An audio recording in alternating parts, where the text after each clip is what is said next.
Hey guys, Frosty Knives here, back with another EU book review.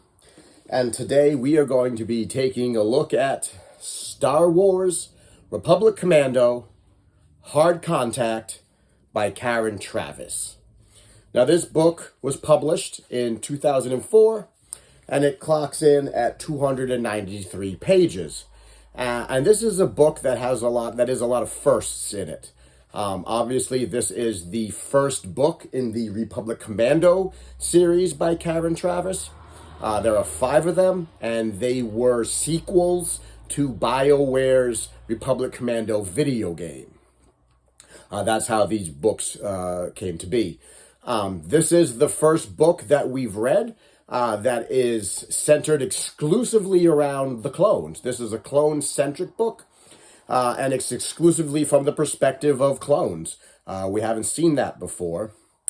And more importantly, this is the first book that we've come across that has all original characters in it, meaning there are no main characters that we know of in this book. No Obi-Wan, no Anakin, no Mace, no Yoda, nobody. All of the characters and the villains are original. So these are sort of side characters, tangential characters. And I, for one, like those kind of stories because while I do enjoy 25,000 different stories about Obi-Wan or Anakin or Luke or Leia or Han or whoever it may be, I do also enjoy the stories of the side characters, the side quests, if you will, the side events, the side planets. It makes us... Number one, I enjoy reading about original characters and people, but it also helps you remember that this is a very large galaxy.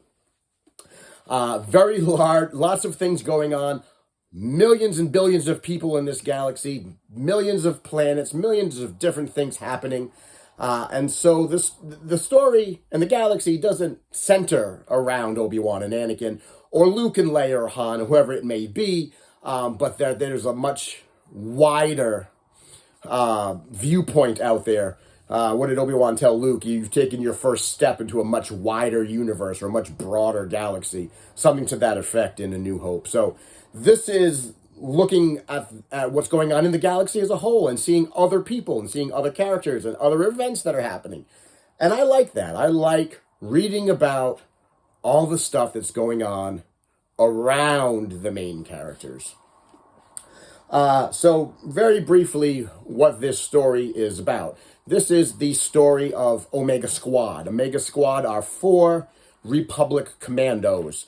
Darman, Aiton, Phi, and Niner.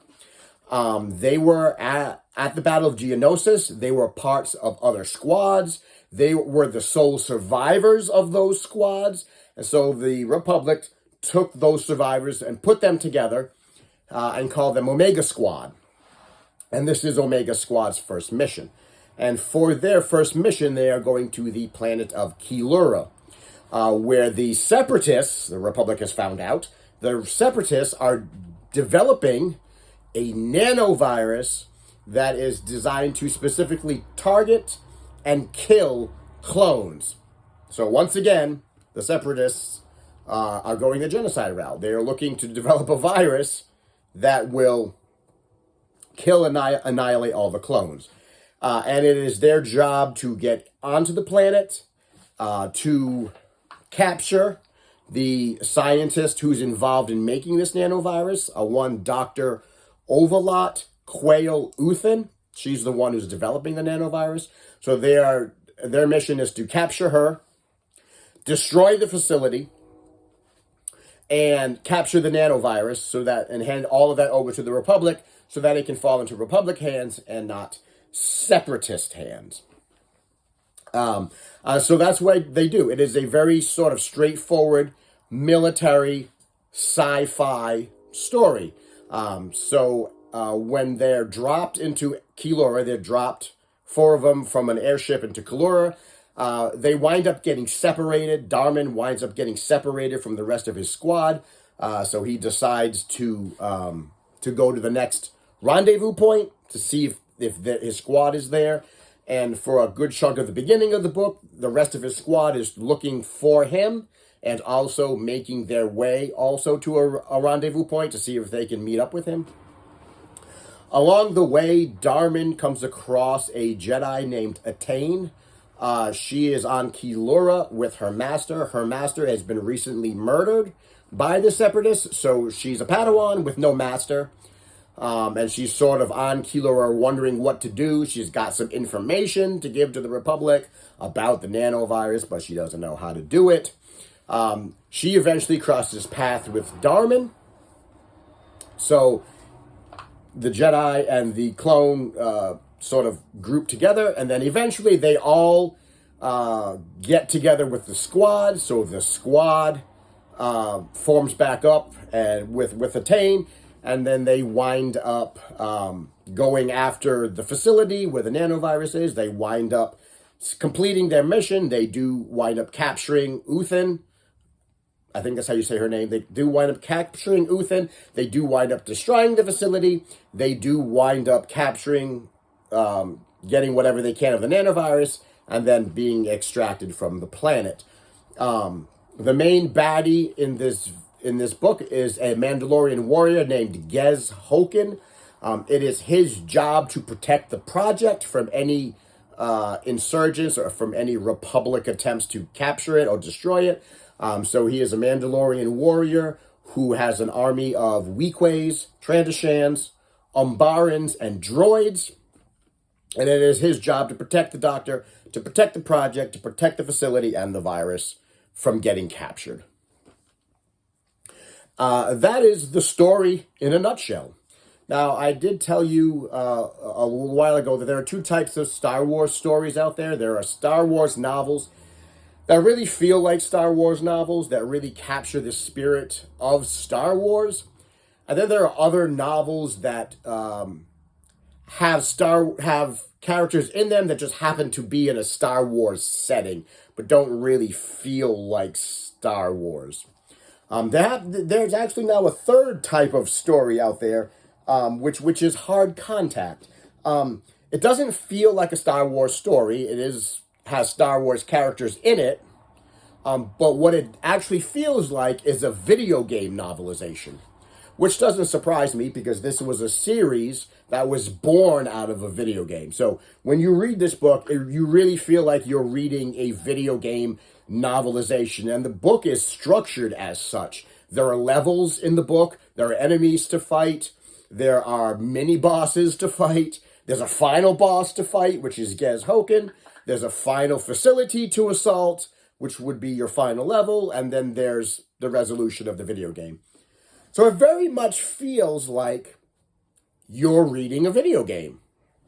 Now, that being said, I quite enjoyed reading this book. I enjoyed what Karen Travis has done or attempted to do with this novel. She did a very good job, I think, with characterization, even though there are 4 clones in the book, and they are identical, they look identical, they sound identical, they are identical because they're clones. She was able to give them distinct personalities. They all have names, they all have distinct personality quirks, they all have distinct backstories, they all feel like different people. So she did a very good job differentiating the clones from each other to the point where they do feel like you're reading about 4 different people. And in essence, you really are. Just because they're clones doesn't mean that they're not different. And this book really highlights that they are different, that we're seeing the differentiation in the clone army. We also see a very different Jedi in XIII. She's a very broken Jedi. She's not the powerful Force user or the calm, collected, sure of themselves Jedi. She's a very broken Jedi. She's very despondent. She's lost her master. She's just a Padawan. She doesn't feel like she can handle what's going on. So she's a very different kind of Jedi than we normally would see. And that's good. I like seeing that because just like there are different clones out there are different Jedi out there. And they're not all Anakin-type Jedis or Obi-Wan Jedis. They're not all sure-footed and calm and collected and always having a plan and always knowing what to do and always being able to do what needs to be done and just being able to focus and being able to use the Force. She was very different. And I like that we're seeing that. We're seeing different types of people within their respective categories. And that is the big theme of this story. The big theme of this story is, and what Karen Travis plays with is, what happens when you're born into something, but you don't sort of live up to that, right? Like, XIII is born to be a Jedi. She can use the Force. She's been trained by a Jedi in the Jedi Temple from a very young age. Everybody expects her to be a Jedi, to do these Jedi things, to be able to use the Force, to be able to use lightsabers, and just be able to pick it up like that. And what happens when you're not that, right? Because she's not very sure of herself as a Jedi. She doesn't feel like she belongs as a Jedi. She can't use the Force very well. She's not very good with her lightsaber. She doesn't live up to the expectations of what it means to be a Jedi. So how do you deal with that? Even when Darman meets her, Darman and the clones are taught to implicitly trust Jedi, to always trust them, to always follow their orders, that when you meet a Jedi, they're going to be able to tell you what to do. That's what they're taught as clones. So when he meets XIII for the first time, he's expecting a brilliant Jedi general. He's expecting someone who's going to be able to tell him what to do and what needs to be done, and someone who's just a wonderful military strategist and has all of the answers. And she doesn't. And so she's living up to this expectation that he has of her, that just because she's a Jedi, she can do all of these things. The same goes with the clones. The clones are bred to be killing machines and to be military strategists. The clone commandos are sent in to do jobs that nobody else wants to do in areas or planets that nobody else wants to go to. They're sort of like the special forces. So they're designed to do these missions that nobody else can do. That's what they're bred to do. That's what they're trained to do. But when they land on Kilora, they have no general. They have no one telling them what to do, and they're not used to making these decisions on their own. They're not used to making these plans on their own, and now they have to do that. They're also not designed to deal with non-military situations, right? There's a scene in the book where they come across some Trandashans that are setting fire to a village of farmers. And so they go in and they kill the Trandashans and they rescue the villagers. And they expect that the villagers are going to be, are going to thank them, and they're going to be grateful, and they're going to say, hey, thank you for saving us, because that's what they expect the civilians to do. That's not actually what happens. The civilians are actually afraid of them. They don't like them. They don't know why they got involved. They're afraid of them. They wind up turning them over to the authorities. And the clones don't understand that. They don't know why the civilians would have done that. They don't know how to navigate civilian life. They don't know how to be diplomatic. They don't know how to make these inroads into civilian life. They only know how to complete missions. So you have two sets of people, clone commandos and Jedi, who are dealing with what to do when you come across things that you don't know how to handle, that you've never been trained how to handle. When people expect you to be able to do certain things and you just can't do those things, or that you got to learn how to do those things, or you got to work on doing those things. They don't come naturally. It was a great sort of learning, growing together bit of the book. And I like that. I like seeing, Jedi that are unsure of themselves, or clone commandos that are unsure of themselves, that have to come together and figure out, how are we going to do this? How are we going to learn the things that we haven't learned before? So I thought that sort of look into the psyche of clone commandos and into that part of the psyche of the Jedi was well done. I thought it was well written. I thought the characters were well done. The action tended to be a little hard for me to follow in places, but overall, I sort of understood what was going on.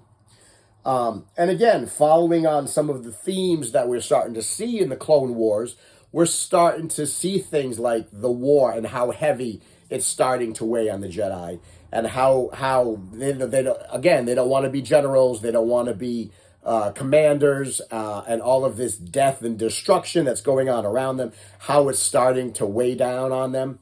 And we're really starting to see, again, more differentiation of the clone troopers, and how they're starting to see that they're not just mass-produced war assets, that these are real people. These are distinct people who have names, who have personalities, who have quirks, who have things that make them different from each other. And so, really, we're starting to see, again, that differentiation of the clone army and how the Jedi are starting to treat them as people and equals and fellow human beings, and not just mass-produced war assets that are coming from a factory on Kamino. Overall, I thought the book was very well done. I enjoyed it for what it was. I gave it a 4 on Goodreads. I thought it was a neat perspective that we're getting to see. We're getting to see things from clone perspectives. We're getting to see things from Jedi perspectives of other Jedi. And I overall had a good time with it. It was the first novel that we've read in the Clone Wars. Again, I hope that the Separatists don't keep going back to the well of genocide, because we're seeing nanovirus here. We saw bioweapons in the graphic novels. I hope that the Separatists don't become one-trick ponies, that they have other things that they can do. But we've gotten a lot of genocidal things that are happening. And again, I'm hoping to see some more differentiation in the events of the Clone Wars as we get further down through the Clone Wars. So guys, that is my review of Star Wars Republic Commando, Hard Contact. The next book that we're going to be reading and reviewing is a book that I've been actually looking forward to reading for a very long time, and that is Shatterpoint. That is the Mace Windu-centric novel by Matthew Stover. I've been wanting to read Shatterpoint for a very long time. I've been very interested in reading that. So I'm very, very happy that we're finally getting to that book. I've heard very good things about that book. And I'm very interested to delve into Mace Windu's story and to see what he's all about. Is he just that angry Jedi in the Jedi Council? Or is there more to Mace Windu than we know of?